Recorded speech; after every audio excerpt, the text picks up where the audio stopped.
About 60% of the vehicles are frozen in the frozen mud. That's right. That's what a victory march looks like. And the thaw is just beginning. But after 2 days of rain, it's already such a mess. All this somehow does not fit in with yesterday's triumphant fanfare. October 26th. For the first time in several days, I have no temperature. My hospital has become some stinking hut and straw on the floor. This time I caught a cold. What can I say? Russian cold. How abandoned I suddenly felt in this shabby, half-dark hut. October 27th. Everything is the same. Leaden grey sky, strong wind and rain with snow. The roads are in the same condition. Everywhere you look there is mud and nothing else, sometimes a metre deep. The issue of troop transportation has become a huge problem. This does not mean that we are starving, thank God there are enough geese and ducks around. But there is nothing to smoke, no sugar, coffee, and in general a lot of useful and tasty things delivered from the rear. That's why non-commissioned officer Roth made a cigarette out of old newspaper and German tea. It tasted tolerable, and there were even imitators. I must say, they don't try to smoke here. Some people have taken up sugar mining, others make moonshine out of dry bread, and everything happens in these dirty, smelly huts. We try not to go out at all without an emergency in such dog weather, but we have to endure the stench and dirt, which not every pig would tolerate. I wonder how 7 people could fit in such a hut, which consisted of only one living space. Whole families. In the centre stands a huge stove, occupying a good third of the hut. All houses here are built around stoves. Wooden bunks obviously serve as a bedroom for the whole family. Under these bunks and under the stove are some kind of storerooms. Pigs grunting, chickens clucking, chickens squeaking, and there's potatoes and everything else piled up. There's hooks on the ceiling where you hang a cradle for babies. Imagine a wooden trough with a baby hanging from the ceiling. Some grandmother sits for hours, rocking the cradle either with her foot or with a rope tied to her foot, the other end of which is attached to the cradle. She gets up only to sit down with the rest of the family for a dinner of boiled potatoes. All those who are able to hold a spoon on their own sit around the huge pot and eat until they are full. All this gives the impression of something prehistoric, something that could be seen only at the dawn of human civilization. The presence of paper in the house indicates education and wealth. Those who have it decorate the walls with it. And in our hut-torn newspapers, pictures from them, pages of old-school textbooks, some receipts, children's drawings are the only decoration of the walls. Except for children's drawings and newspaper clippings, all these attempts to decorate the dwelling cause nothing but squeamish horror. And not just because of the dirt, smoke, soot and ash on the floor, no, mostly because of the small pets living their lives behind that paper. We moved the benches away from the walls, but at night there would be strange rustling and scratching coming from behind the paper. And we knew their time had come. There were no locks or handles on the doors. The doors themselves were no more than boards, hanging on hinges, just covering a hole in the wall. Some of them have nailed seals around the edges in the form of rolled-up rags. The tiny windows do not open at all, neither in summer nor in winter. Instead of broken windows, the same rags or old clothes, sometimes straw-filled sacks, are often used. During the war, all our senses were severely tested. We had to hear the screams, groans, squeals of the wounded who were going through pain. We had to observe scenes after which we wanted to be numb for the rest of our lives. What stench only our noses did not experience. Smoke, cinders, the stench of decomposition in the scorching sun. I can't list all of them, but for the rest of our lives, the harsh pictures of Russian life are imprinted in our minds. That's how these locals live. With small children, with pigs in the stoves, sleeping on sheepskins spread on the stoves, with windows sealed shut, behind barricade-like doors. Add to this 12 soldiers with guns gathered to dine around a dimly glowing kerosene lamp. After that they smoke terry, which stinks even worse than German tea. If this bouquet of odours is not enough for you, add the stench of unwashed, sweating bodies.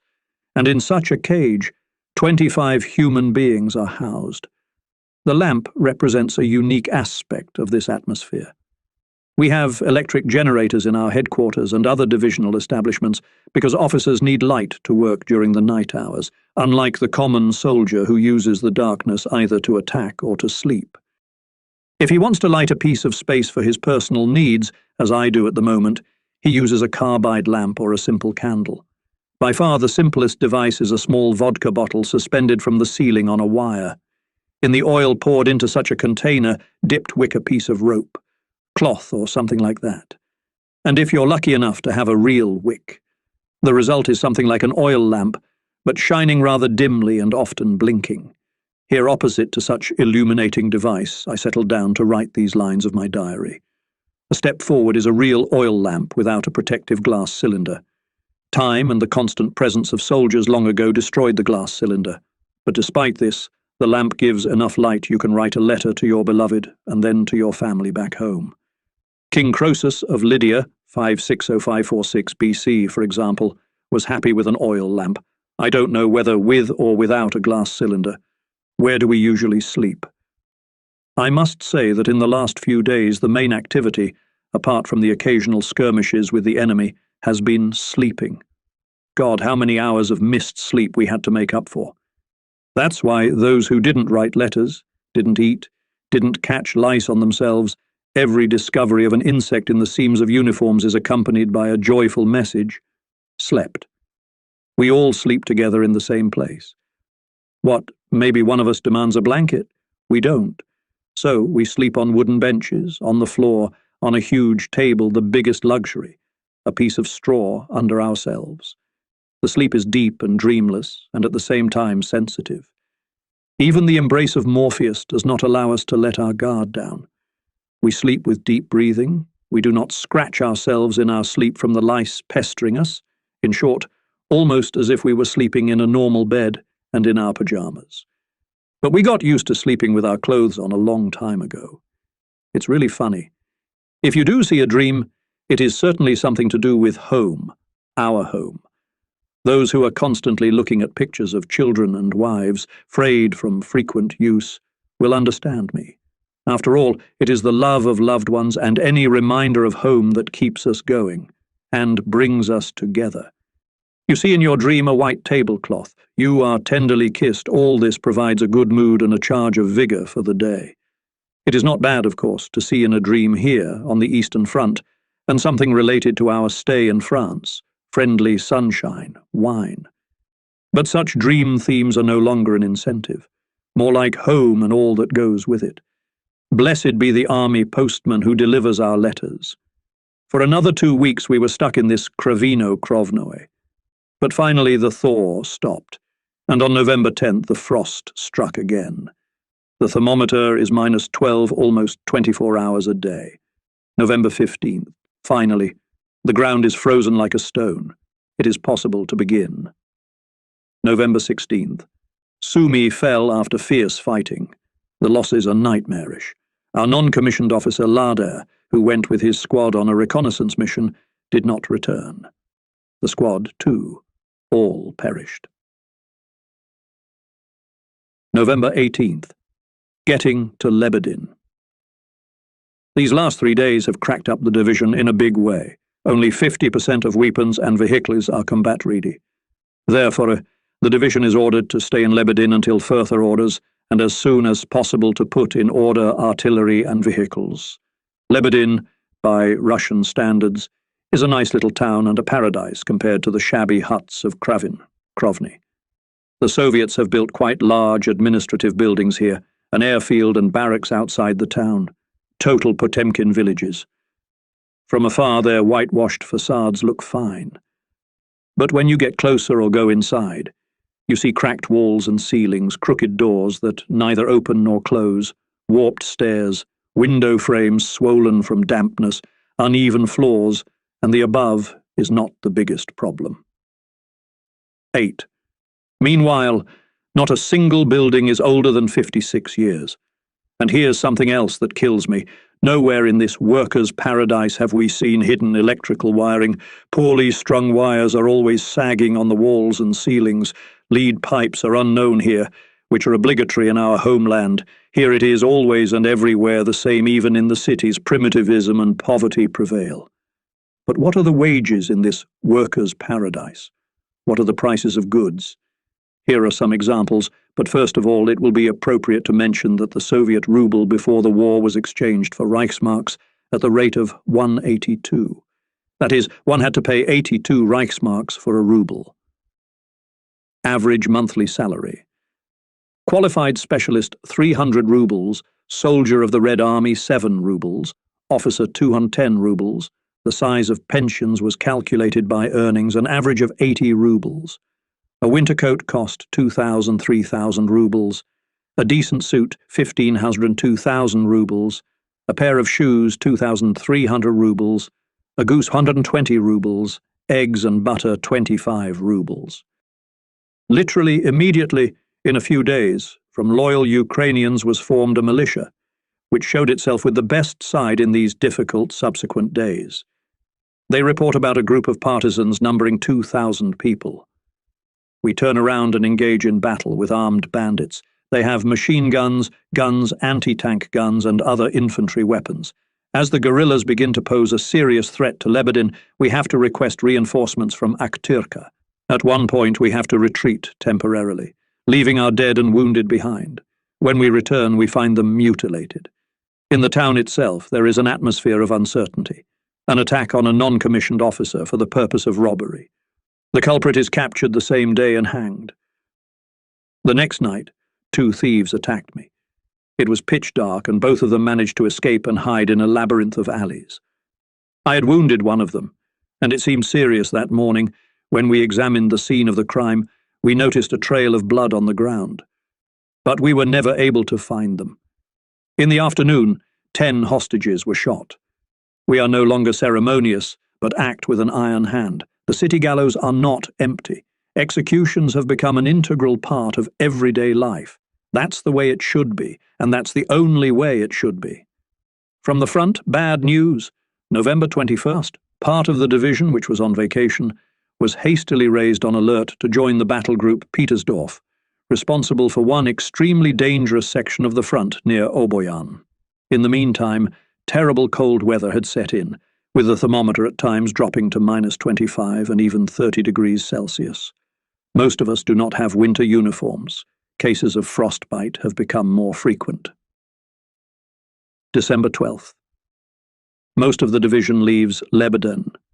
By rail in sleeping cars on the 19th, we arrive in Oboyan. December 22nd.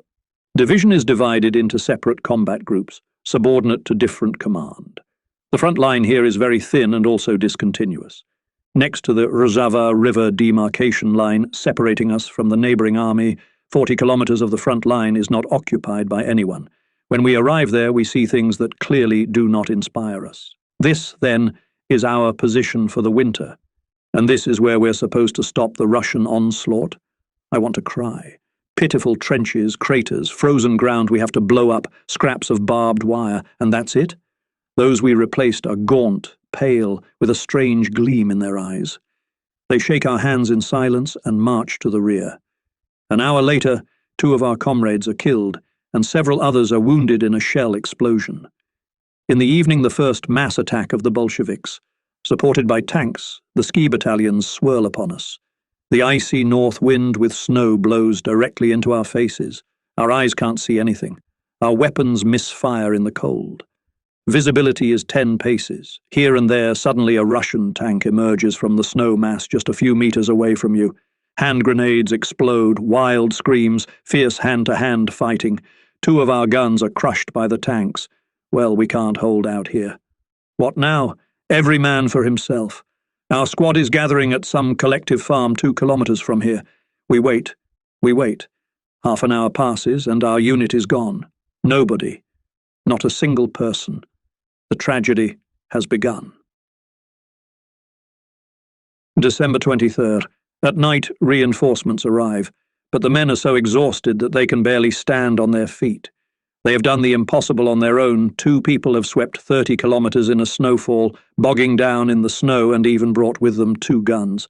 In such conditions, there is nothing to think about counterattacks, and tomorrow it will be too late to counterattack. We wonder why the Russians did not pursue us. In the conditions of constant tank attacks, we prepare trenches for ourselves with grenade explosions. We turn into firing points all the huts, potato stores, cellars. December 24th. All day long, sharp increase of reconnaissance activity. It got colder than -30, as someone said. We are running out of ammunition, and I, together with 2 soldiers on a small wooden sled to the battalion's CP. The wretched nag is barely moving, exhaling clouds of vapour. Its wool is frozen. The cold is so cold that it seems that the vapour we exhale immediately freezes. We're sitting with the collars of our overcoats up. Everything is frozen, our caps, our beards, though we sit with our heads pressed into our shoulders. We have wrapped our legs in pieces of sheepskin. The wind is driving snow down the icy path on which we are sledding. The horse is dragging. The cold reigns over this desolate, desolate landscape from which we vainly try to separate ourselves. No one utters a word, because you feel that if you say it, it will freeze too. Pathetic icy huts stick out of the snow, stick out. The snow squeaks under our boots when we continue on foot in order to take a shortcut, so that we could warm up somehow in movement, because the cold is so cold that it hurts our bodies. Finally, after an exhausting 2 hours of wandering through the snow, we see a small hill. Along it are tall, bare birch trees, but coming closer, you realize that there are some dens dug in the snow, covered with creaky doors. This is the battalion CP, which is shelled every day. Inside the room, almost all the space is occupied by a stove, hastily made of clay and mud. Connected tin cans serve as a chimney. The dim light makes it possible to make out maps and printed orders.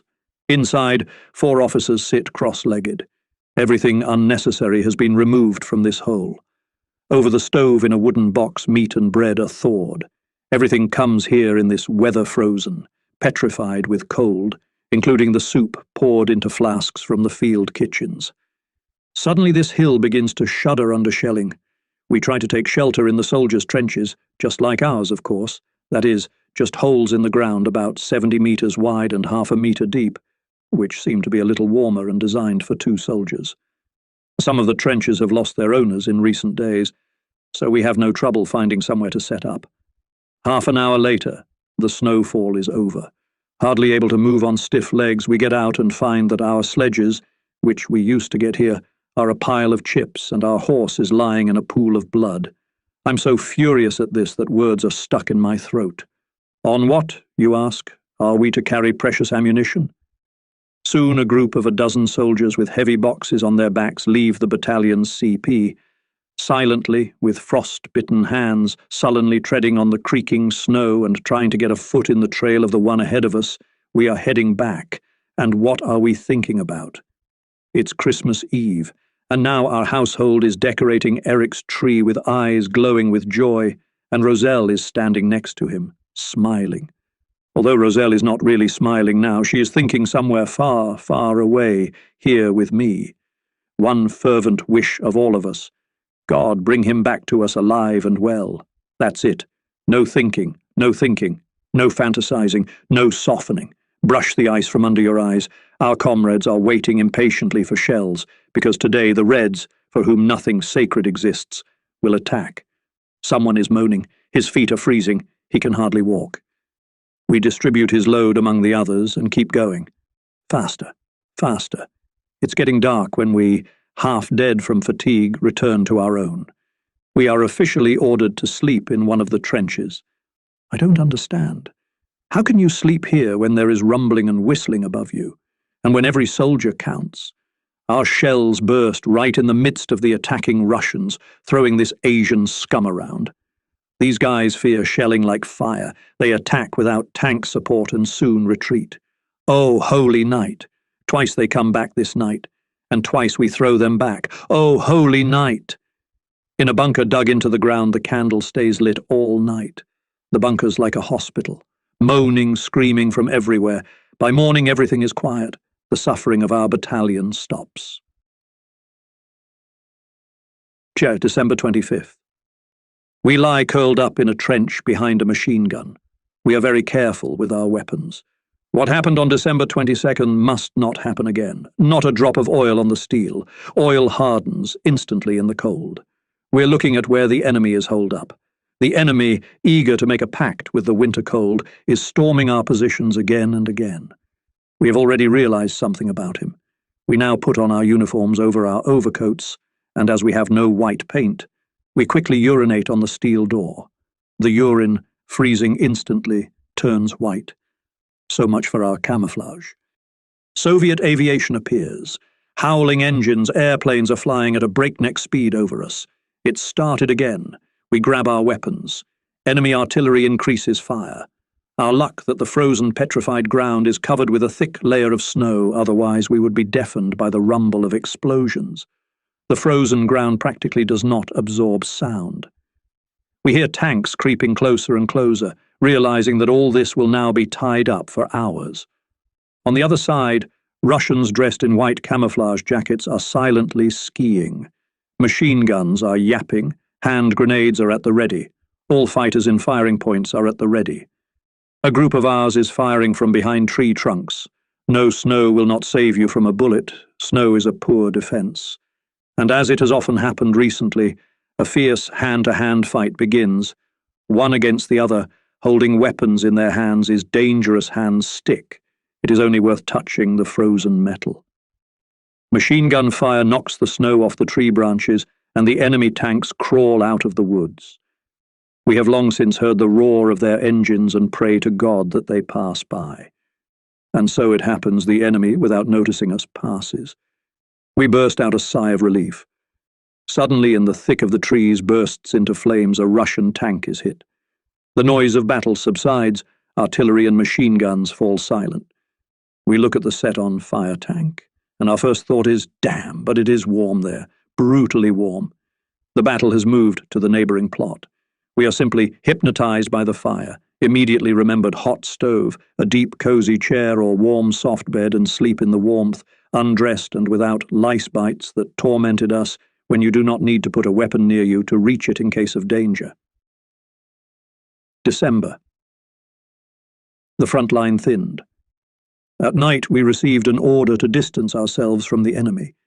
In the southern direction, the Bolsheviks managed to penetrate quite deeply into our defense line, creating a serious threat to our right flank.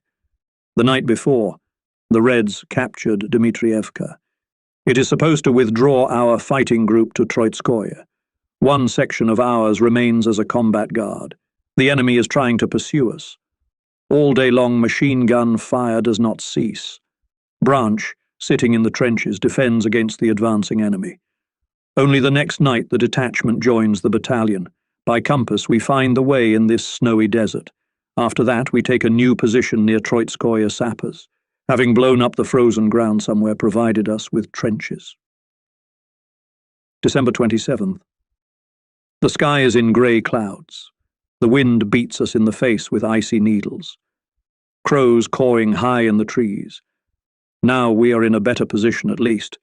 We can warm ourselves at least in dilapidated but still huts.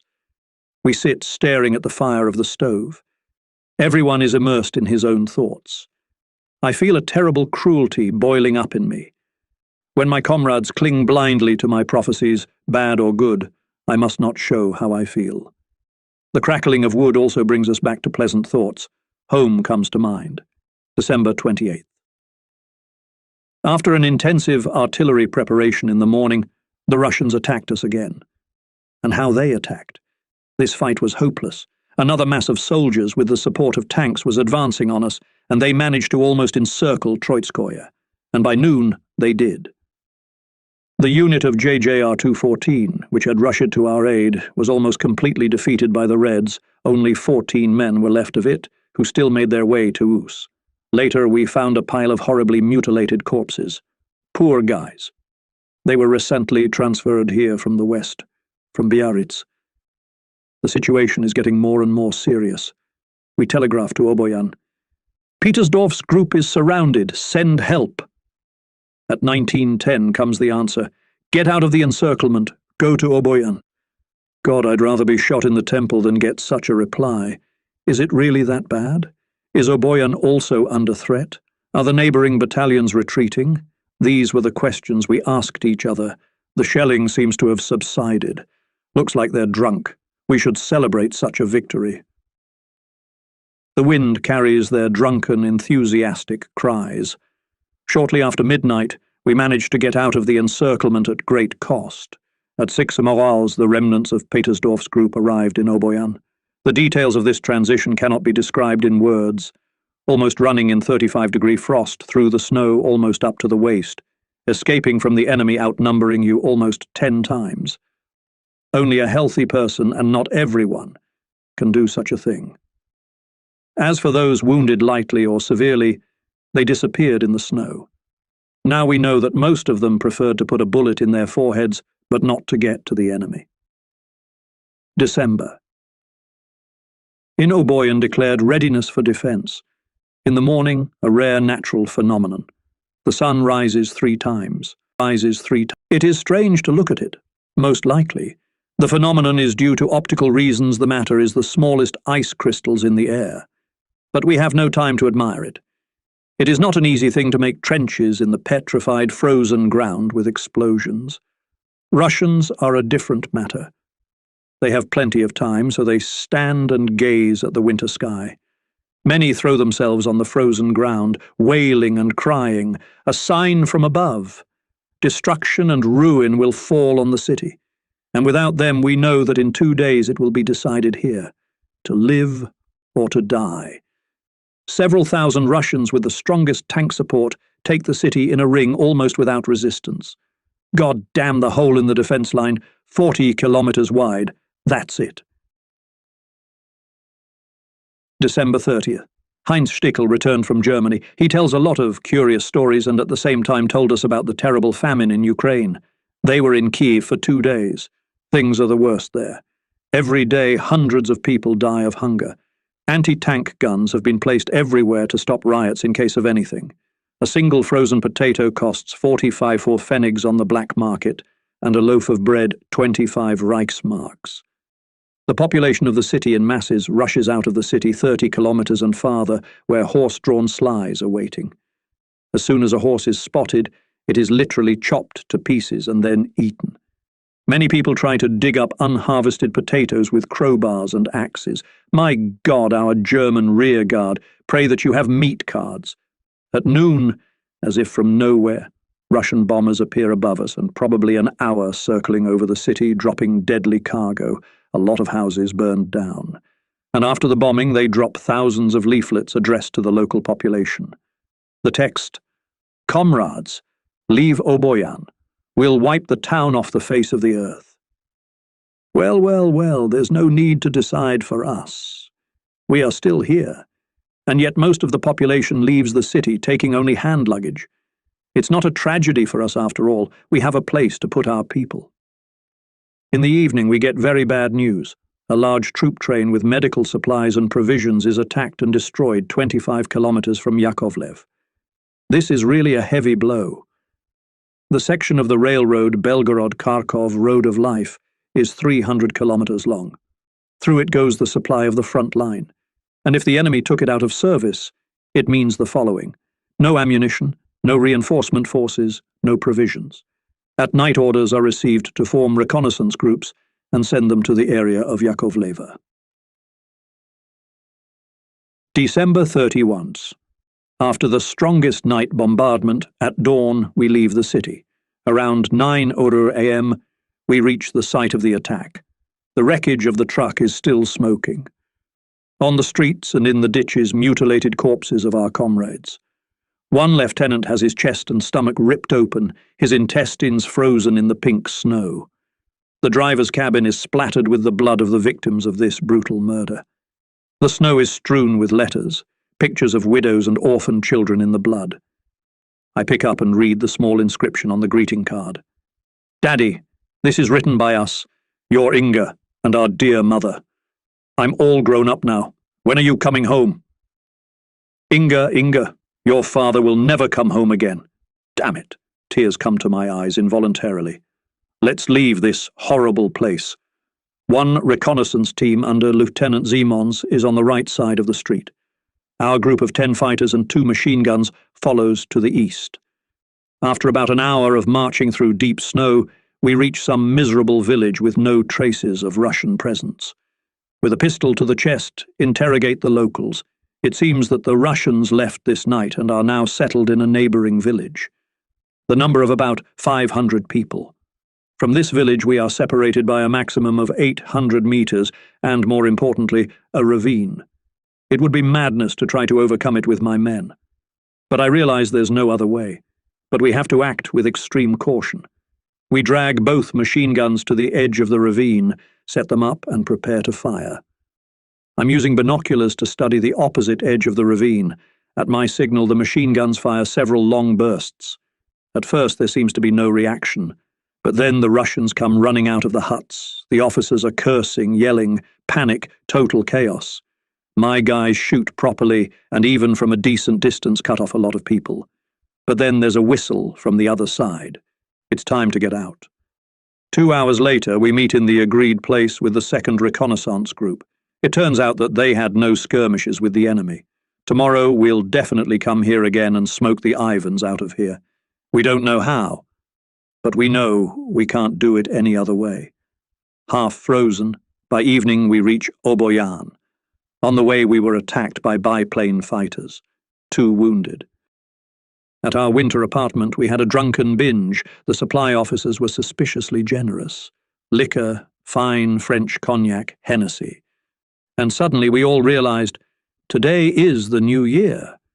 We get so drunk that in the morning we suffer from a hangover. To hell with it. Maybe this hangover is the last one we'll ever have. Actually, the night was not so quiet. Not once and not twice Russian bombers visited. By morning, whole streets were piles of broken bricks. The mission to raze the city to the ground had begun, to be continued. Subscribe, leave your opinion in the comments and click on the bell not to miss new ones.